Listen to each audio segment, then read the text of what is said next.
The creaking of the wheels on the old metal echoed through the carriage, and a chill ran down my spine even in the sweltering heat.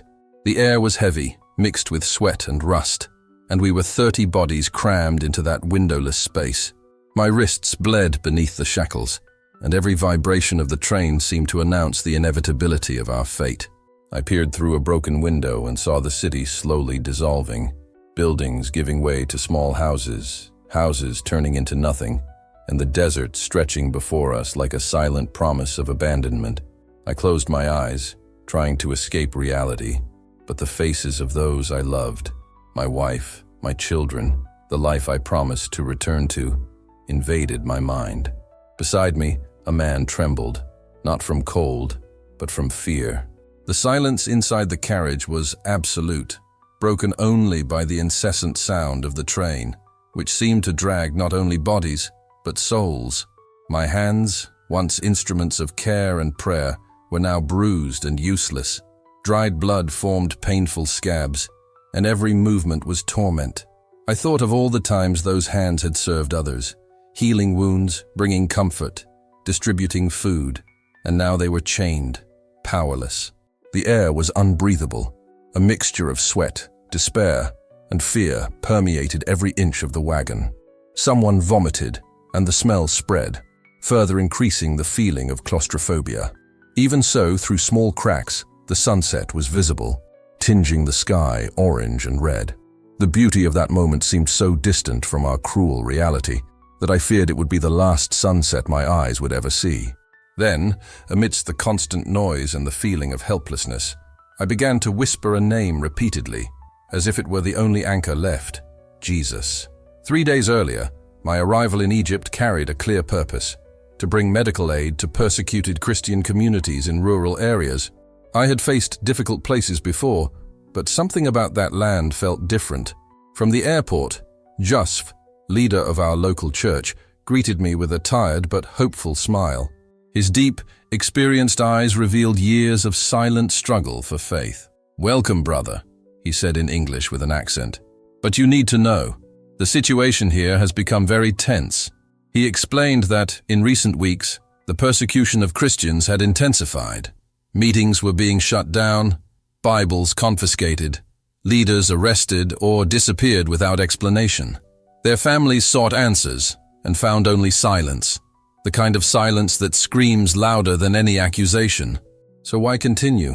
I asked, walking beside him. And in that moment, even in the face of fear and uncertainty, I realized faith is not measured by comfort or security, but by the courage to persevere, even when everything around seems to be collapsing. Jusf stopped the car in a small parking lot. He looked at me with those deep eyes, filled with something I still couldn't fully comprehend, a mixture of pain and determination, weariness and conviction. He didn't need to say anything. His words came through his gestures, the firmness of his gaze. Because if we didn't bring hope to our people, who would? Would we wait for others to come? For the world to care about Christians in a country where we are a minority? No, brother, this is our cross, and we carry it with honor. The journey from the airport to my accommodation was a portrait of contrasts. The streets of Cairo teemed with life and chaos, incessant honking, street vendors, mosques with minarets rising among modern buildings. But there was also a constant presence of uniforms, scattered on every corner and square, watching with implacable gazes. That night, I slept in a small room on the outskirts of the city. The heat was stifling, and the ceiling fan could barely move the thick air. But it wasn't the weather that kept me awake. It was a restlessness in my chest, a silent warning I couldn't yet decipher. I got up several times to drink water from the tap, which had a strange metallic taste. I sat on the edge of the bed, head in my hands, trying to organize my confused thoughts. I tried to pray, but the words were lost between exhaustion and fear. Something in my spirit already knew, but my mind still couldn't comprehend. Before dawn, I finally fell asleep, but it was a restless sleep, populated by images of trains, deserts, streams, and nameless faces staring at me with empty eyes. The next morning, we set off south. Yusuf, myself, and 2 local volunteers, Marcos, a quiet and attentive young man, and Marta, a middle-aged woman with a firm gaze, traveled in an old pickup truck carrying medicine, food, and educational materials hidden under tarpaulins that looked like they were about to tear at any moment. The landscape was both breathtaking and stunning. On the banks of the Nile, green farmlands contrasted with the brown of the nearby desert. Ancient mosques with golden domes reflected the afternoon sun. Children ran barefoot through the dirt streets, laughing despite the visible poverty on every corner. But the presence of authority was constant. Uniforms, watchful eyes, checkpoints reminded us that our mission was dangerous. Each stop made my stomach clench. Juice remained calm, responding with firmness and respect, while Marcos and Marta kept their heads down, silent. "Keep calm," Juice said as we passed the third checkpoint. "Here, fear is a language everyone speaks, but we speak another, the language of faith." We arrived at the village at dusk. It was smaller than I had imagined, perhaps 30 or 40 adobe houses, unpaved streets that turned into mud pits when it rained. In the center, a modest church with no visible cross outside. The cross, Joseph explained, was inside, like the faith of those people, silent, firm, and unwavering. The cross in that simple church was only visible to those who dared to enter. And that night, many families dared. Men, women, children, all marked by the sun, by poverty, and by daily struggle, but also sustained by something much stronger than all of that. A firm faith that did not break in the face of threats or persecution. An elderly woman walked up to me. Her hands were small, calloused and warm. When she held mine, her eyes filled with tears. She spoke in Arabic, her voice trembling like someone who finally sees what she has waited for a long time. Yusuf translated softly. "She says she was praying for you, that God showed her in a dream that someone would come from afar to bring hope. She believes you are the answer to her prayers." Those words pierced me like an arrow. I, who came from a reality where faith is comfortable, where going to church doesn't require courage. And there was that woman who risked her life to worship, telling me that I was God's answer. I felt small, unworthy. We prayed together. That night, we sang very softly, almost a whisper, because everyone knew that the walls had ears, and that any denunciation could end everything. We shared bread. We read the scriptures by the light of oil lamps that cast dancing shadows on the mud walls. And in that simple and fragile environment, I felt the presence of God as I rarely did in my life. It was something dense, almost palpable. The voices, though low, carried a force that could not be contained in that space. But there was something else in the air too, a weight, a shadow, as if the atmosphere was waiting for something that was about to happen. I felt it. Marta did too. She looked at me from across the room, and in the silence of our brief glance I realized she carried the same unease that was gnawing at me from within. Sometimes, the soul perceives before the mind understands. Around 3 a.m, the world collapsed. The banging on the door exploded in the silence. It wasn't banging, it was kicking. Shouts in Arabic echoed outside, words I didn't understand, but whose meaning was clear. They came for us. The door burst open. Armed police officers stormed the place like a flood. Flashlights cut through the darkness. Weapons gleamed in the moonlight. Violent hands dragged us from the ground, without explanations, without questions, without pity. We were separated immediately. I saw Yusuf being pushed against the wall with such force that the sound of the impact made my skin crawl. Marcos fell to the ground and was kicked in the ribs. Marta was pulled by her hair. I was thrown face down, my face hitting the hard-packed dirt floor. A knee dug into my back, taking my breath away. When they tightened the handcuffs, I heard something snap in my left wrist. I tried to explain, tried to say that I was a volunteer, that I came in peace, that I was bringing medicine, but every word seemed to make everything worse. In that place, being a Christian was enough to be treated like a criminal. Being a foreigner doing what I was doing was practically a sentence. They threw us into the back of a military truck. There were no seats, just the rough metal floor, which ripped our backs apart with every pothole in the road. Each jolt was like a shock shooting through my joints. My face was hot, throbbing with dried blood. My wrists burned under the handcuffs. Joseph bled from his eyebrow, his face hard, but his eyes still held faith. Blood trickled down Joseph's face, mingling with the dust, but he remained calm, too calm, as if he had already accepted everything that was to come. "What are they going to do to us?" I whispered, trying not to draw attention to myself. He didn't answer immediately. His eyes were fixed on the darkness filtering through the truck's back window. The stars shone outside with a cruel indifference, oblivious to our fear. Finally, he spoke, almost in a whisper. "There are places in the desert where people disappear. Trains leave, but never return. Tracks that lead nowhere. Families waiting for answers that never come." There was no fear in his voice, only the resignation of someone who has seen this happen many times before. Marcos was sitting at the other end of the carriage, young, perhaps in his early 20s. It was his first time in prison. I could feel it. Marta was trying to comfort him, whispering words in Arabic that I didn't understand, but whose tone spoke volumes. Hope, even when the heart is terrified. The journey seemed endless. Each moment felt longer than the last.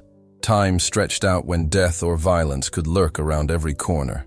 Each breath became a gift, uncertain, precious. When the van finally stopped, I heard voices outside, harsh orders, metal doors being forced open. We were dragged from the vehicle, one by one, into heavy air, thick with diesel and rust. I remember thinking that, at that moment, faith was the only thing keeping us standing, the only thing that could sustain our minds and bodies when everything around us seemed to be crumbling. We were taken to a station that didn't appear on any maps. There were no lights, signs, or visible staff. Just rusty tracks that disappeared into the darkness of the desert, and an old, heavy train with carriages that smelled of dried blood and despair. The whole place exuded abandonment.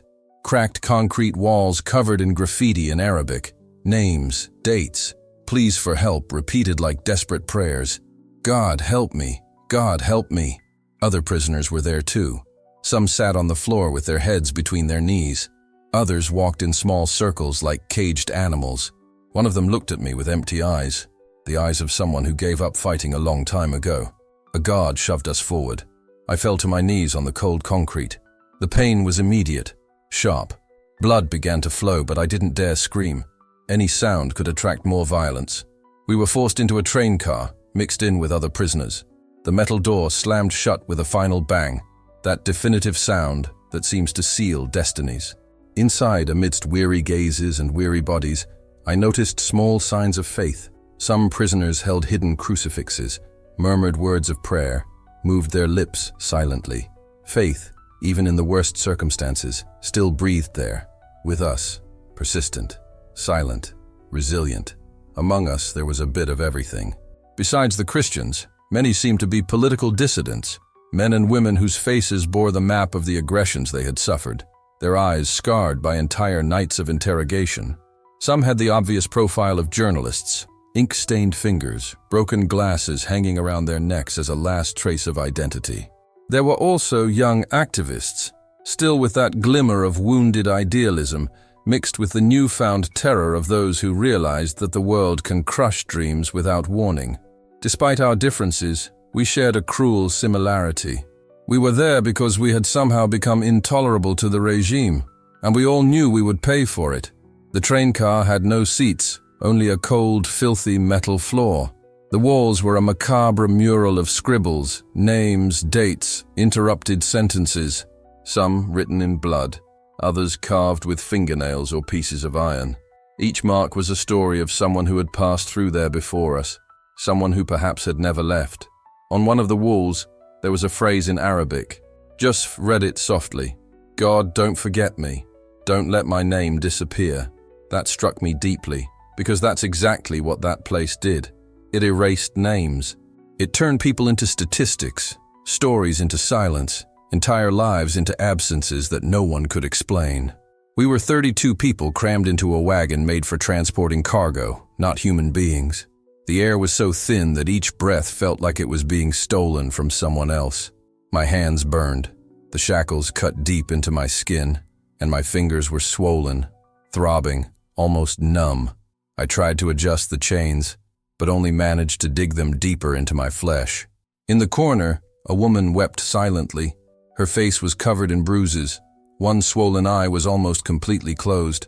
Her clothes were torn in several places. I didn't want to imagine what she had been through before entering there.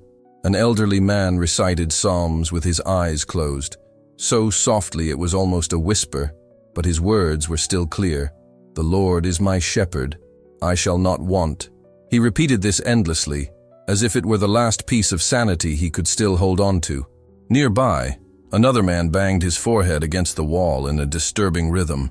The muffled sound of bone against metal left small stains of blood. He seemed to feel no pain at all. Perhaps physical pain was more bearable for him than the pain he carried inside. Yusuf was beside me. His face was swollen, his eyebrow split, the dried blood forming a dark crust. But his eyes remained incredible, clear, firm, full of a peace I couldn't understand. "Listen," he murmured. "Whatever happens, remember this. God didn't bring us here to abandon us. There is a purpose. Maybe we don't see it now. Maybe we'll never see it in this life, but He has one." I swallowed hard. "How can you be so sure?" I asked, my voice faltering. I felt tears burning, but I fought to hold them back. I didn't want to cry there. Not yet. He smiled. A small, tired smile, but deeply genuine. "Because I've been in worse places than this.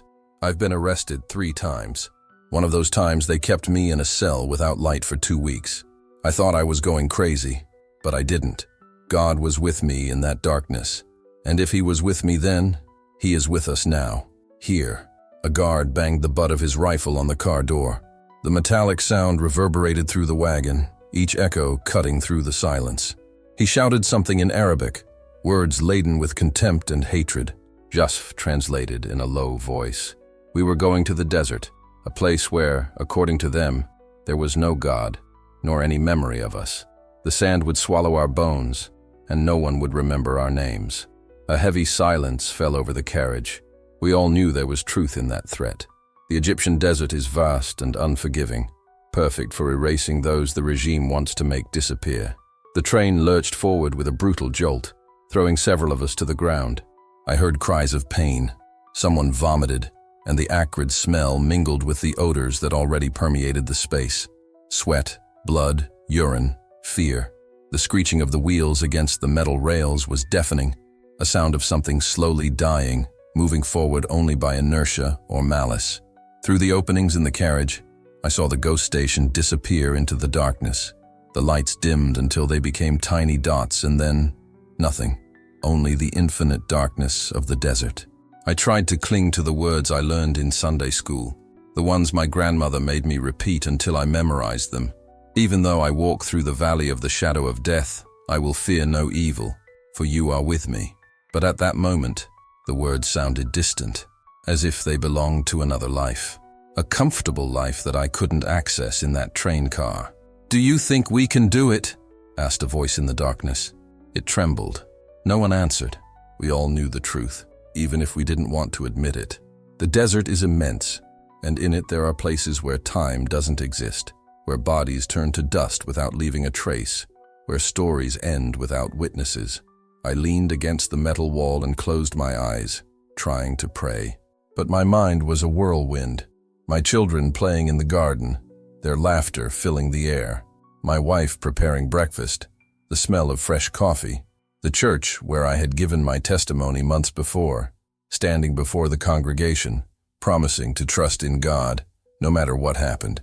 It was easy to say that from the comfort of a pulpit, surrounded by supportive brothers and sisters, in a country where faith doesn't cost lives. Here it was different. Here, handcuffed and beaten, on a train to nowhere, faith became a brute force that kept hope alive. The man next to me began to tremble. I couldn't tell if it was the cold, though the desert night was biting, or pure terror. I suspect it was the latter. Fear has its own temperature. It freezes you from the inside out. I simply rested my shoulder against his.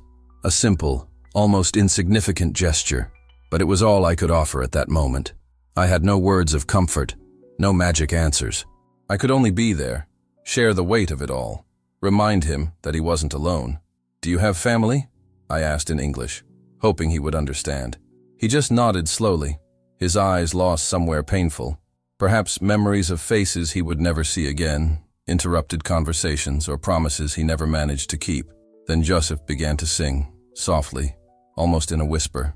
It was an Arabic hymn I didn't know, but something in the melody was ancient, profound, touching a faith that seemed as old as the world. Little by little, some joined him. Not everyone could sing. Many had already lost their voices from screaming and crying so much. But those who could sang, and in that infernal carriage surrounded by fear and darkness, the music became our weapon. It wouldn't save us physically, but it reminded us that we were still human, that we could still choose to face fear with courage, that we could still believe. The train creaked beneath our bodies, moving erratically, as if it didn't know where it was going. Sometimes it accelerated violently, hurling us against the metal walls. Other times it seemed to hesitate, agonizing on the tracks, dragging out each second of torture. Through the cracks in the walls, I watched the landscape gradually change. First, the last vestiges of civilization, rusty antennas pointing to the sky, collapsed houses, empty windows staring at us like dead eyes. Some dead animals lay beside the tracks, burned by the previous day's sun. Then, only sand, endless dunes that moved with the wind, like petrified waves in a silent ocean. The moon cast a silvery light over everything, making the desert almost unreal, as if we were crossing another world, a place without laws, without time, without mercy. The suffocating heat of the day had given way to a burning cold. Without blankets, without enough clothes, we shivered, and with each breath my own cloud of vapor reminded me of the vulnerability of our bodies. The contrast between day and night was cruel, almost impossible to bear. Some tried to sleep curled up, leaning against the metal walls or hugging each other, seeking human warmth. Others remained lying with their eyes open, drowning in thoughts and fears, murmuring silent prayers. Yusuf, even with his face swollen and covered in bruises, spoke stories in a low voice. I think he did this to keep us lucid, to fill the heavy silence that threatened to crush us. Each of his words was like an anchor, keeping us connected to reality and faith, reminding us that, even there, God was still with us. Yusuf's stories were like life rafts, tiny lifelines thrown into a sea of despair, something to cling to when all seemed lost. He began telling me about his childhood in a small town on the banks of the Nile, where the river was the soul of the community, providing water, fish, and sustenance. He spoke of his fisherman father, of afternoons spent helping mend nets, of simple little joys, of the dreams that grew with him. And then came the confession that changed everything. At 16, secretly, he converted to Christianity. He knew this could mean being rejected by his own family. For years, he lived a hidden faith, praying silently, reading the Bible in secret. The price of this double life began to corrode his soul. He told me how he finally mustered the courage to come out. His father threw him out, beating him. His mother wept, not from shame, but from fear of what might happen. His siblings distanced themselves. But God provided a new family, he said. The church welcomed him, gave him a home, taught him, discipled him, and eventually called him to lead. I asked if he felt ready. Yusuf laughed, a soft, bitter sound. I never felt ready, he said. Not on the first day. Not now. Especially not now. He paused and continued. But God doesn't call the prepared. He calls the willing. And I am willing, even if it means ending up here on this train. I looked at him, at the carriage, at our wives, and asked, "And now do you still feel willing?" Yusuf was silent, and I could see his mind working, searching for the truth. Then he smiled. It wasn't resignation, but peace. A peace I couldn't comprehend. "You know, brother," he said slowly, "there are times when God takes everything from you, even what you think is essential. He strips you of your security, your plans, the illusion of control, and in that emptiness, you discover if your faith was real or just a beautiful theory. Now, I have nothing left but Him, and that makes me more willing than ever." His words cut like knives, because they were true. I always preached about trusting God, about surrendering everything to Him, but there was always something holding me back. Family, home, security, plans. Now there was nothing, only God. And the question that burned inside me was, would that be enough? It was then that a woman approached slowly. Her name was Amira. She was 30 years old, but suffering had etched deep lines on her face, giving her the appearance of someone older. She explained that she had been arrested for teaching the Bible to children in her neighborhood. "I didn't do anything wrong," she said, her voice trembling, trying to convince herself.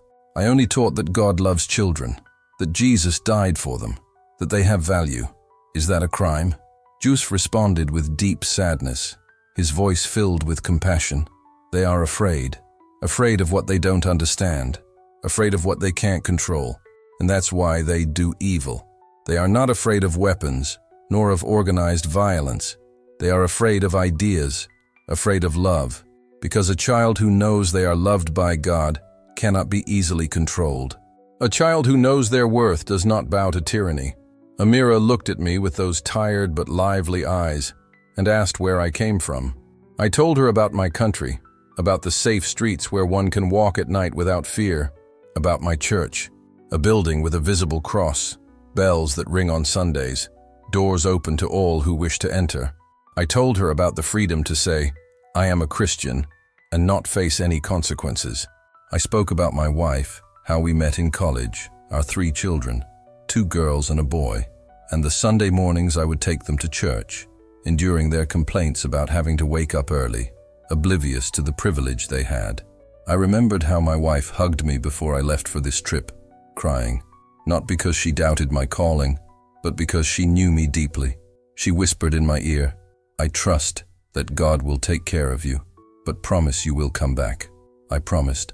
A promise that now seemed fragile, almost impossible to keep. And do you trust me? Amira's question jolted me from my reverie.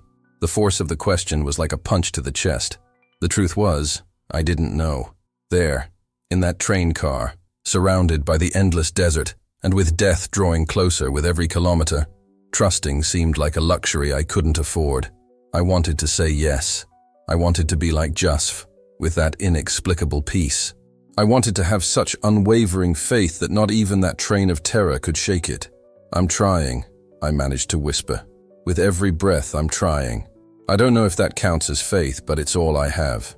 Amira placed her handcuffed hand over mine. The metal clinked against my own handcuff. It counts, she said softly.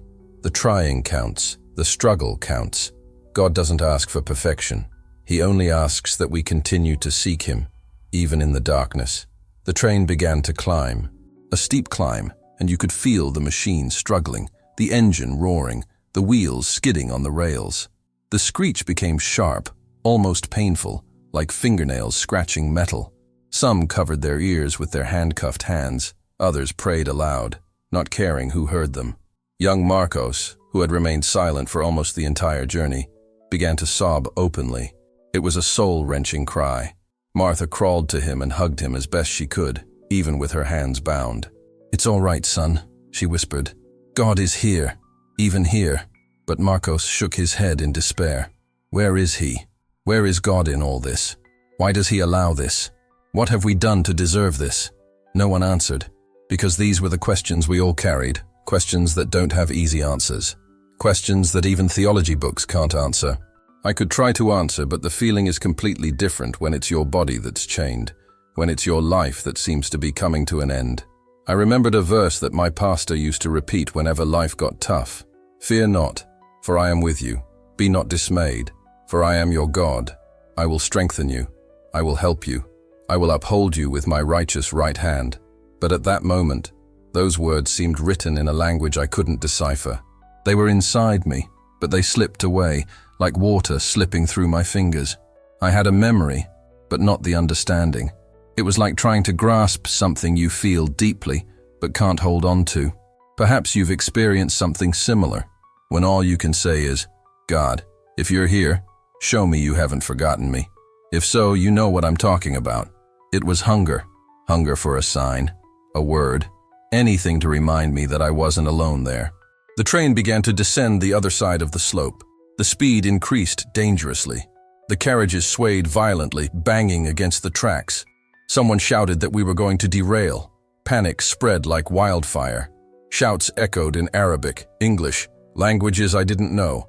A chorus of terror, each voice carrying pure fear.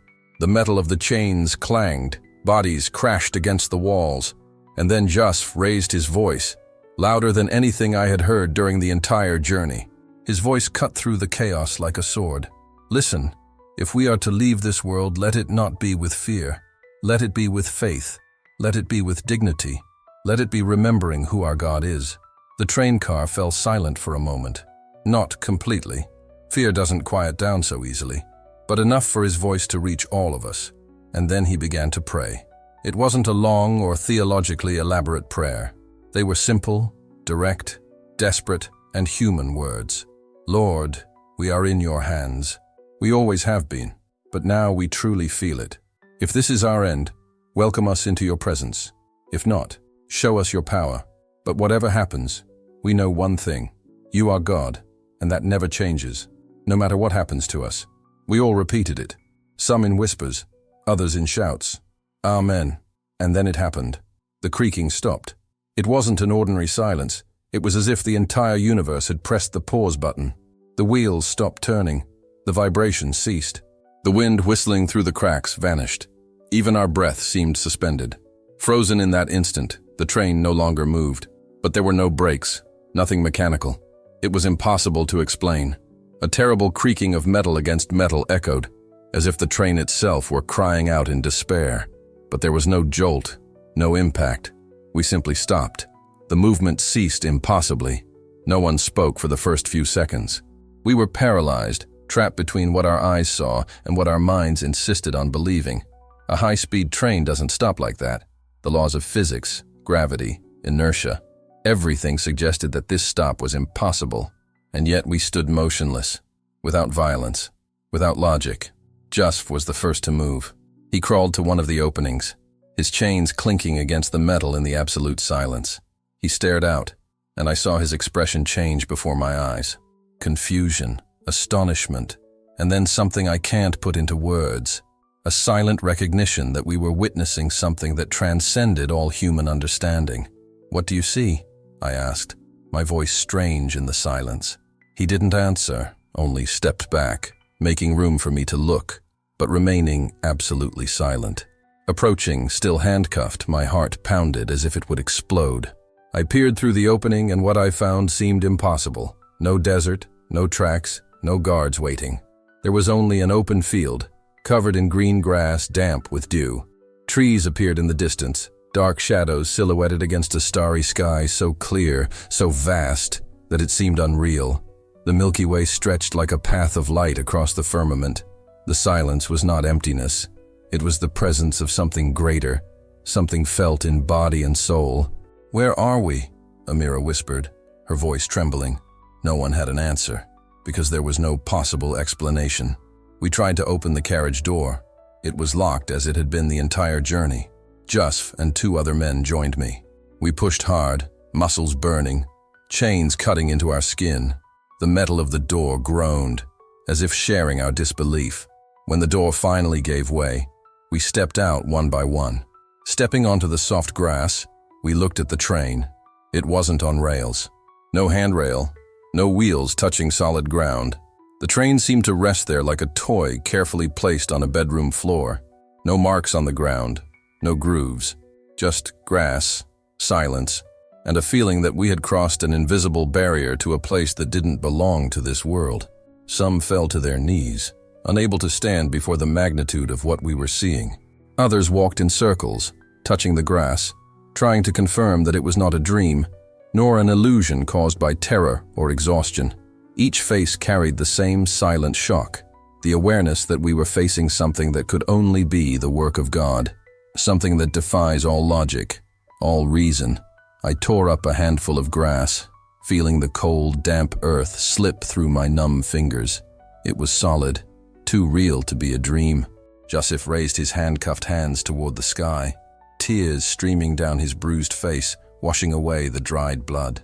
His voice faltered, but he didn't need to speak. He had succeeded. God had gotten us out of there. Somehow, inexplicably, divinely, he had gotten us out. Amira was crying too, but it wasn't fear. It was liberation. It was admiration. It was pure, silent adoration, trembling throughout her entire body. I looked around slowly, trying to absorb every detail. The grass gently undulating, trees stretching towards the sky, and that immensity of stars that seemed to embrace the whole earth. In the distance, faint lights from a village blinked, but nothing there resembled the world we knew. No power lines, no marked paths, just the simplicity of an untouched, pristine, sacred field. The silence felt palpable, a living presence that filled every space between us. "How is this possible?" I murmured, not really expecting an answer. The older man, who had recited psalms throughout the journey, approached slowly. His wrinkled face radiated peace, but also a profound understanding. "Son," he said, his voice firm yet trembling, "when you walk with God for so long, you learn something important. Some things don't need explaining. They only need to be received with gratitude. Trying to rationalize them would spoil the miracle." The verse from Psalm 91 came to my mind, and this time it had weight, substance. "1,000 may fall at your side, 10,000 at your right hand, but it will not come near you." Now I truly understood. It wasn't just a promise of distant or comfortable protection. It was the living reality before my eyes, the touch of God in our lives. Fresh air filled my lungs, brimming with life and hope. The shackles still tightened around our wrists, the metal still cut, the blood still stained our clothes. But the weight had vanished. We were no longer prisoners. We were witnesses. Witnesses to something no man could explain. Something that would forever change how we saw the world, faith, and life itself. Just began walking toward the distant lights, his steps slow and hesitant, as if his legs still needed to learn to walk in that new world. One by one we followed, forming an irregular line of 32 souls who had just crossed the border between fear and miracle. Each step on the damp grass was a step out of the darkness and into the promise of life, of God, of something greater than we could comprehend.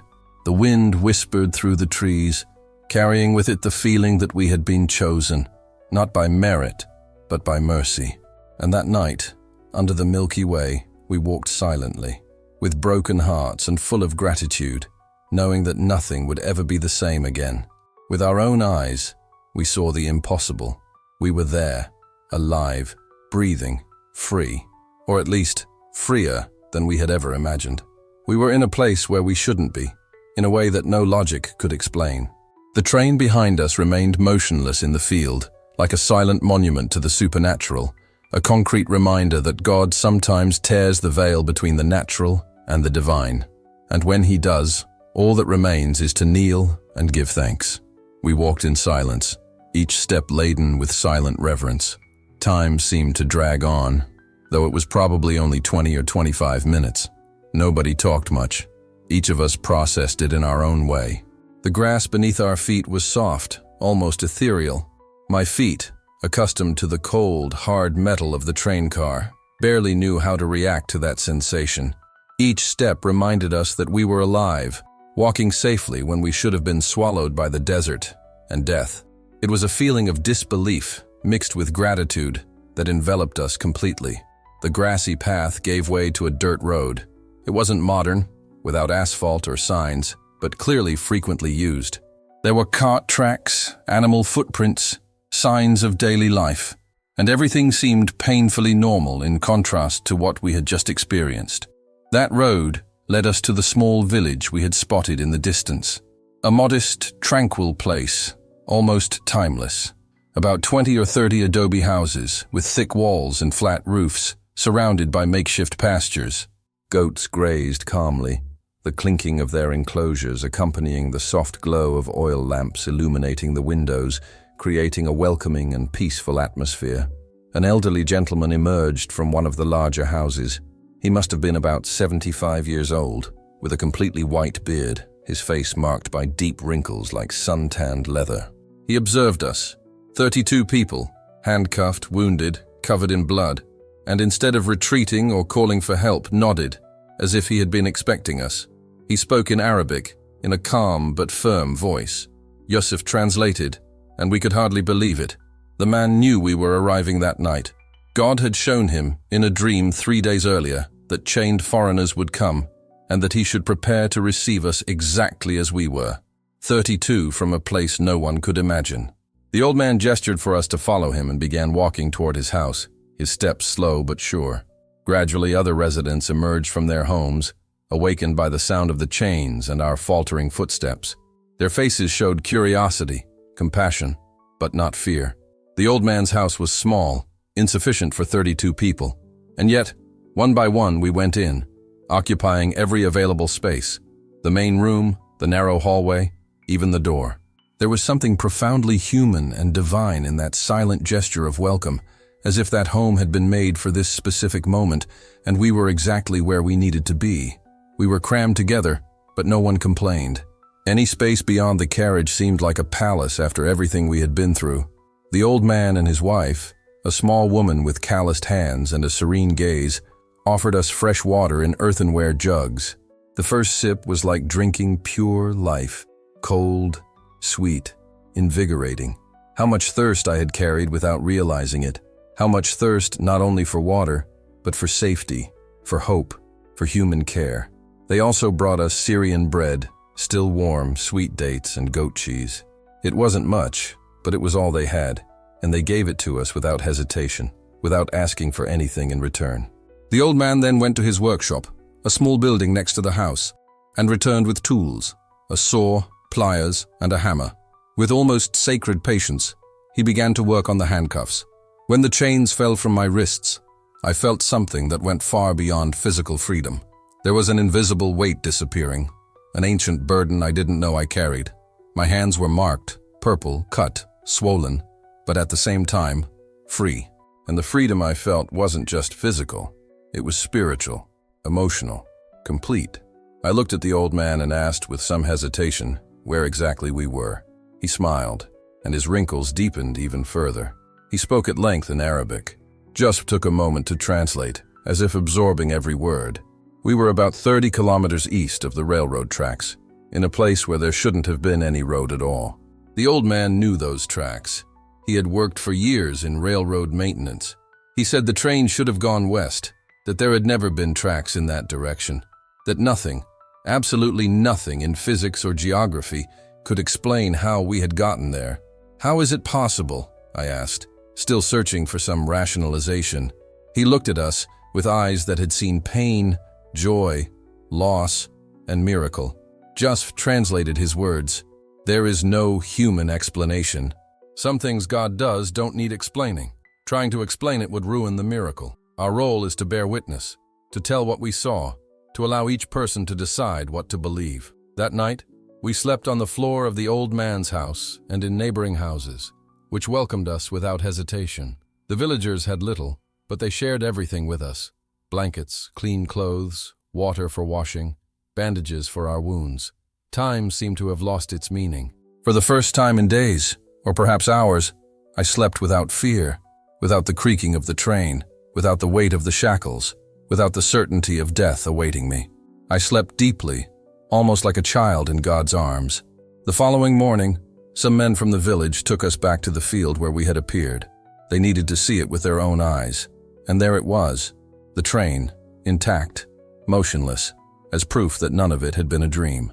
Neither collective hallucination nor luck, just a living testament to the impossible, to the miracle, to the hand of God guiding those who trust in Him.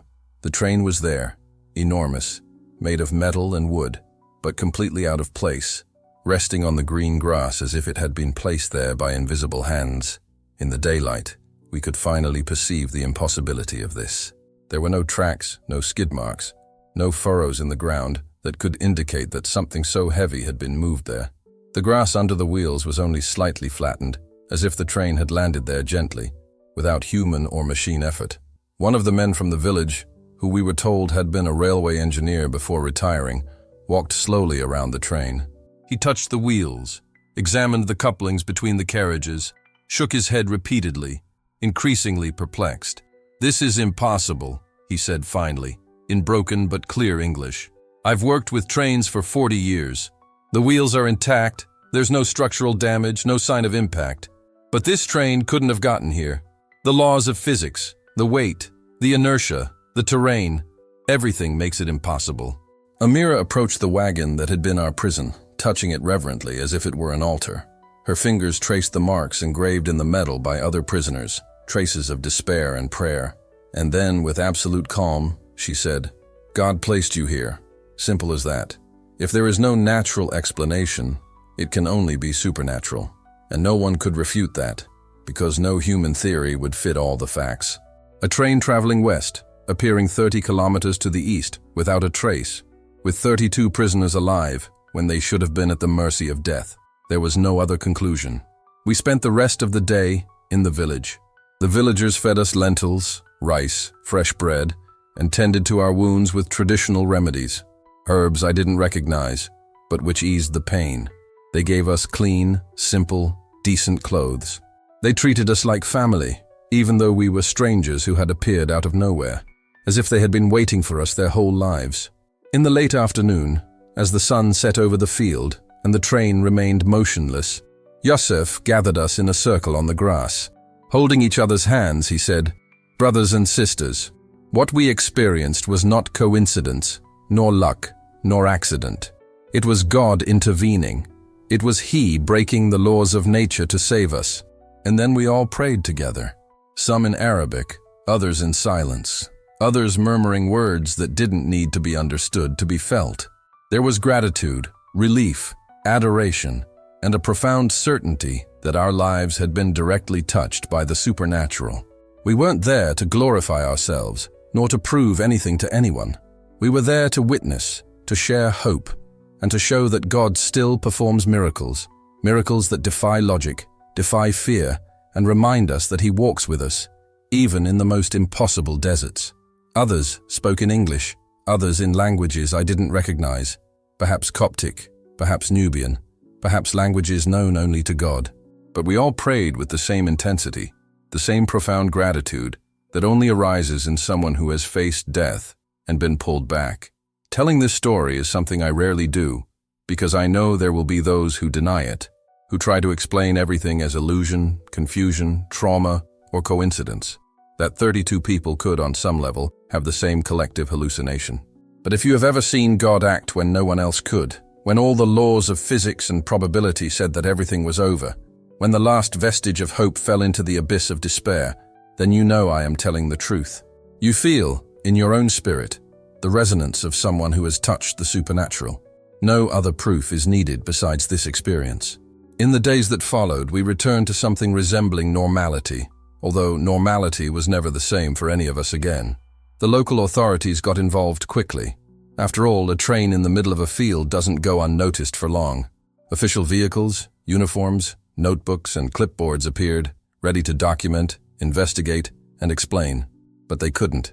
There were interrogations, searches, endless questions. There were minor inconsistencies, personal details, but the central accounts coincided perfectly. 32 people told the same impossible story.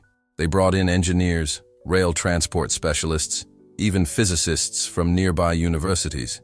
Everyone inspected, measured, photographed, and noted every detail. And they all came to the same frustrating conclusion. There was no logical explanation. Local newspapers published the story, albeit with vague headlines: "Miraculous derailment," or "Technical failure results in unexpected release." None of them could explain how a train heading west appeared 30 kilometers to the east, in a field with no tracks, no arrival markers, intact wheels, undamaged, as if it had been carefully placed there. One of the engineers, speaking anonymously to a reporter, summed up the situation. Either 32 people are lying in perfect unison, or we witnessed something that science can't explain. After the interrogations, he added, "I don't think they're lying. They let us go. There was no trial, no charges. Even the authorities seemed too confused, too unstable to continue with whatever plan they had. Some of us, the foreigners, were deported, but we all carried the same certainty. We had seen the impossible. Some of our Egyptian comrades were released without any explanation. It was as if the government had decided that the simplest way to deal with it all was to pretend nothing had happened, as if it were easier to erase than to try to understand. When the time came to leave, Yusuf and I said goodbye at Cairo airport. We hugged for a long time. There weren't enough words, and even if there were, none of them could translate what we experienced together. Going through death side by side creates a kind of brotherhood that can't be explained. Before letting me go, he held my shoulders and looked into my eyes with an intensity I will never forget. "Don't let that slip from your memory," he said. "When life weighs you down, when God seems distant, when faith seems weak, remember the night everything stopped. The God who did that is still the same God today. I promised I would remember, and I've kept that promise many times since then. The flight back home felt like a dream within a dream. I kept looking out the window, watching the clouds racing below, and trying to process that it had all actually happened. The marks from the handcuffs were still on my wrists, red, deep, sensitive to the touch. My body was a mosaic of bruises, each telling a part of a story I still struggled to believe. When the plane landed, my wife was waiting for me. I recognized her before she saw me. She was anxiously searching for my face among the people coming out of the gate, as if trying to guess which version of me she would find there. When our eyes met, it was as if something inside her melted. She ran to me, and I hugged her without being able to say anything. Hundreds of people passed around us, busy with their lives. But for us, at that moment, the world seemed to have stopped. Again. And there, in her arms, I finally cried. But it wasn't the restrained crying of despair from that train. It was a light, free cry, a relief so profound it hurt. It was the raw gratitude of someone who had been snatched from death by the hand of God and returned home. "Tell me, what happened to you?" she asked, touching my face with an almost painful gentleness, as if she were afraid I would disappear. All I could reply was, "It was God. That's all. God happened." The first few days at home were the strangest. My body seemed to be there, but my mind still wandered between that wagon and that green field where everything changed. I would wake up in the middle of the night, breathless, convinced that I would hear the shrill thud of the wheels or the muffled cries of the prisoners. Sometimes I would get up, go out to the yard and step on the wet grass just to remind myself that it was real, that I was free, that there were no iron walls around me, that I was no longer being led to my death. My wife never rushed me. She didn't ask too many questions. She simply stayed. Many times she found me in the backyard at 3 a.m, sitting in the dark, and in silence, she would put a blanket over my shoulders, sit beside me, and wait with me until dawn. When I returned home, my family tried to get me back into the routine, but it was impossible to hide that something had changed. My children, even though they were so young, noticed. They didn't understand the details. How could they? But they sensed that I had gone through something that almost ripped me away from them. My youngest daughter clung to me every day after work, as if she were afraid that if she let go for a second, I might disappear again. There was a kind of silent protection in their eyes that broke me inside. At church, my return became a cause for celebration. They prepared a special service just to thank God for my life. The church was so full it felt like Easter Sunday, people standing in the aisles and the back, even on the steps. Many there had prayed for me without knowing exactly what they were praying for. And that night, for the first time, I told them everything. From prison to the train, from despair to the impossible camp, from fear to the miracle. I could barely speak. My voice faltered, my heart raced, and sometimes I had to close my eyes to keep going. When I finished, the silence that filled the church wasn't one of doubt. It was reverence. It felt like everyone was breathing the same heavy air, laden with presence. Then someone started to cry. Then another person and another, until half the congregation was on their knees or with their hands raised, or simply crying without shame. It wasn't sadness. It was recognition. It was as if they too had seen a little piece of heaven in that story. After the service, the pastor hugged me tightly. He remained silent for a while. Then he spoke softly. "God protected you for a reason. Now you need to discover what it is. Live in a way that honors the miracle he performed." And those words have stayed with me ever since, echoing every time I think about what I've been through. Over time, Yusuf and I continued talking via video call. He didn't leave Egypt. He continues serving his people, facing persecution, danger, abandonment, all with that stubborn peace that seems to come from a place I'm still trying to understand. I once asked him why he didn't accept invitations to go to Europe or the US, where he could live in safety. He smiled with his eyes and replied, "Because I saw what God can do. I saw him stopping a train in the middle of nowhere. I saw him breaking the laws of nature like opening a door. If he protected me in that train car, he can protect me anywhere in this country. My place is here. This is my mission." I had no argument against it. I could only admire it. Amira, on the other hand, obtained asylum in Europe. A few months after the miracle, she and her family moved to Germany. A year ago, I received an email from her. She said that today she leads a ministry for refugees, people who arrive broken, wounded, not knowing if they still believe in anything. She wrote, "The miracle of the train changed everything for me. Today I serve because I know that God continues to see those whom no one else sees. It wasn't just because I came out of that situation alive," Amira wrote, "but because I understood something that transformed my entire faith. If God is capable of moving a train, He is capable of moving anything: mountains, hardened hearts, entire governments." Today she dedicates every day of her life to bringing hope to broken people, because she has learned that even in the most unlikely place, God can light a light. And she wants others to know that this same light still exists. The survivors from that train car scattered across the globe. Some returned to their homelands, others started over far away, in countries they never imagined setting foot in. But they all have one thing in common: nobody changed history. 32 people, from different backgrounds, different cultures, different languages, all recounting the exact same miracle. There's no way to make this up collectively. There's no denying it. 32 voices telling the world, God still intervenes. If this story touched something within you, if it awakened that memory that God does not abandon His own, even when all seems lost, even when the train of death seems to be running too fast, then pray now for someone who is in the midst of their own battle. Because the same God who delivered me from that terrible night is still at work today. He still stops trains. He still changes destinies. He still reaches places where no human hand can reach. Nothing is too big for Him. No prison is too harsh. No despair is too deep. Years have passed, but some lessons are only learned when you're on the edge of the abyss and pulled back by hands you don't see, but feel. The first lesson is this: faith is not the absence of fear. It's about deciding to trust even when you're trembling inside. In that train car, I was terrified. I won't sugarcoat it. I was trembling, doubting, crying, questioning everything I thought I knew. But deep down, so deep that I almost didn't notice, there was a tiny spark holding God by the fingertips. Not because I was strong, but because I had nothing left. And I discovered that, for God, that spark is enough. He doesn't demand perfect faith, only honest faith. The second lesson is that God doesn't always deliver us from the fire. Often He goes into it with us. I asked countless times to be taken out of that situation immediately. I asked for open doors, distracted guards, instant miracles. But God had a different way.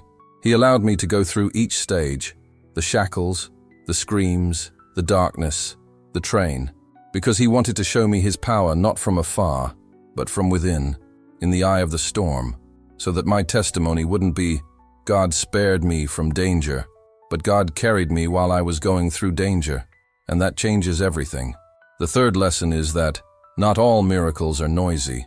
Some miracles happen in absolute silence: a creaking sound that disappears, a machine that simply stops, a green field where there should be hot sand, the peace that arrives when you swore there was only despair. Sometimes, the miracle is so silent that there is no possible explanation besides God, because any other explanation would be a lie. And lastly, I discovered that my life is no longer mine. She belongs to the one who returned her when I had already given her up for lost. And when you understand this, everything changes. The way you see the world, the way you love, the way you serve. Even your fears become smaller, because you begin to live knowing that every breath is a gift, every day is purpose, every step is grace. Today I no longer carry that illusion that I control my own path. Not at all. Every fiber of my being knows that I am only alive because God decided that my story had not yet reached its final chapter. He left me here because there is still purpose, there is still a mission, there is still something that only I can tell. And that's how I learned one of the deepest truths of my life. Testimony is a weapon. Every time I share what I've been through, and I've told this story more times than I can remember, something changes in people. I see extinguished eyes light up again. I see hope returning to places where it had already been buried. I receive messages from people saying they've given up on giving up, that they've chosen to live another day, that they've decided to give God another chance. And when I read these messages, I realize that all the pain, all the trauma, all the hardship, it wasn't in vain. Perhaps your battlefield has no trains, soldiers, or hot sand. Perhaps your war is an incurable disease, a debt that keeps you awake at night, a crumbling marriage, a suffocating addiction, a mind that imprisons you with sadness and anxiety, or a future that seems to have no way out. But the same God who made a train stop in the middle of nowhere, the same God who made 32 people survive without human explanation, is the God who can enter your chaos and transform everything. He doesn't do this because you deserve it, nor because you got everything right. He does it because He is God, and His love does not depend on your perfection, but on His perfection. Many people tell me, I wish I could see a miracle like that in my life, something clear, impossible to deny. And I always answer honestly, many of us have already experienced miracles and simply don't recognize them. Not every miracle involves lights, smoke, and spectacle. Sometimes the miracle is continuing to breathe when you thought you had no strength left. Sometimes it's an unexpected door opening in the middle of the chaos.